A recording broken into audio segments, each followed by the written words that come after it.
Plastic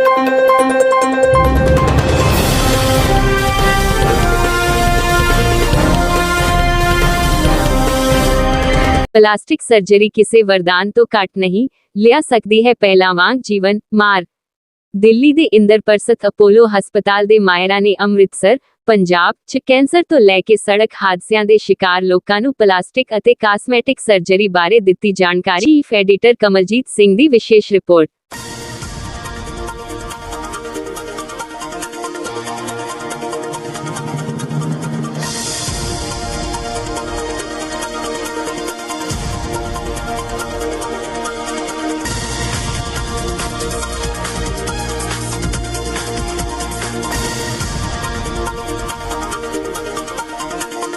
देखो, हमारा मकसद है अवेयरनेस। हमारी जो स्पेशलिटी है प्लास्टिक रिकंस्ट्रक्टिव कॉस्मेटिक सर्जरी, उसके बारे में अवेयरनेस बहुत कम है। जानते नहीं लोग कि इसका स्कोप क्या है, क्या क्या चीज़ हम कर सकते हैं। इसमें बहुत वाइड स्कोप है, आप जो सोच सकते हो वो कर सकते हैं। तो इसलिए ये हम इस मकसद से हमने करना चाहते हैं।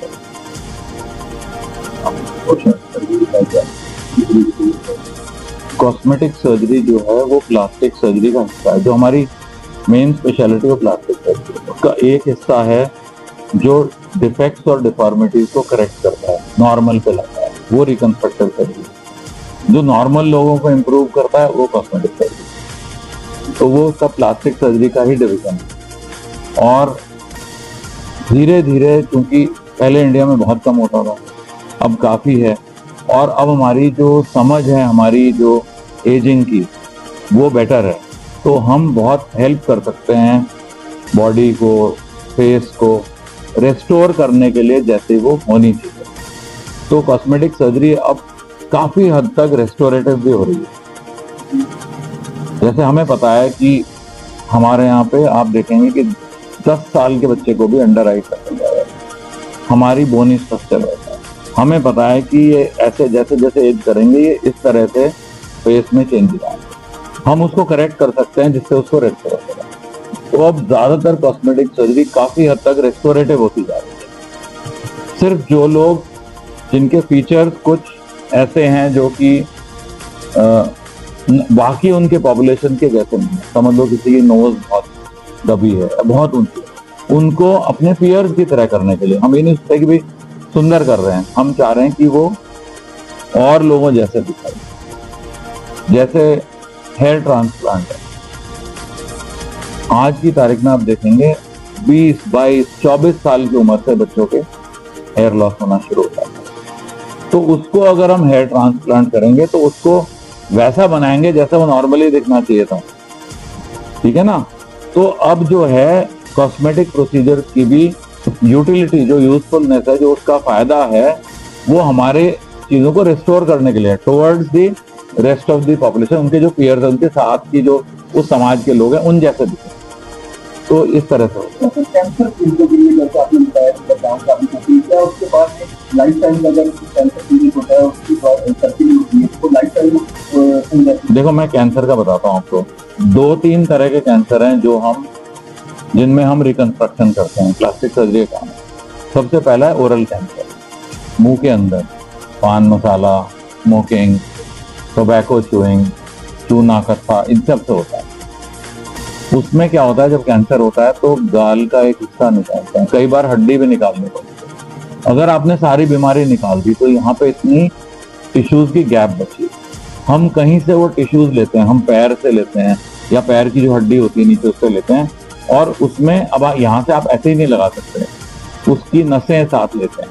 और यहाँ जब वो नेक में नसें ढूंढते हैं और उसको फिट करके उन नसों को माइक्रोस्कोप में आर्टरी को आर्टरी से, वेन को वेन से जोड़ते हैं, तो वो खून का दौर चालू हो जाता है। तो बोन भी रिकंस्ट्रक्ट हो गई और सॉफ्ट टिश्यू रिकंस्ट्रक्ट। खतरा तो बीमारी का खतरा होता है, इलाज का खतरा कम है, बीमारी का खतरा ज्यादा है। अगर आप कुछ नहीं करेंगे तो हमें बताया क्या होगा। और इसमें जितना जल्दी करें, अर्ली डिटेक्ट हो, अर्ली ट्रीटमेंट हो, अर्ली सर्जरी हो, उतने ही रिजल्ट लॉन्ग लास्ट। तो सबसे जरूरी ये है कि जल्दी आए। लोग क्या होता है, जख्म है मुंह के अंदर, चल रहा है या मुंह खुलना कम होता जा रहा है, पहले बॉदर ही नहीं करते कि ठीक है थोड़ा सा हो गया, जब ज्यादा हो जाता है तब आता है, तब तक वो बहुत ज्यादा हो जाता है।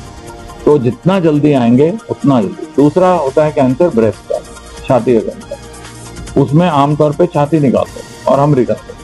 अब नई टेक्निक से जैसे जैसे डिटेक्शन जल्दी हो रहा है, बहुत छोटे उसमें निकाले तो सिर्फ एक पोर्शन निकालते हैं पूरा, और हम उस पोर्शन को रिकॉर्ड करते हैं। इसका मतलब मरीज सर्जरी के बाद नॉर्मल घर जाता है।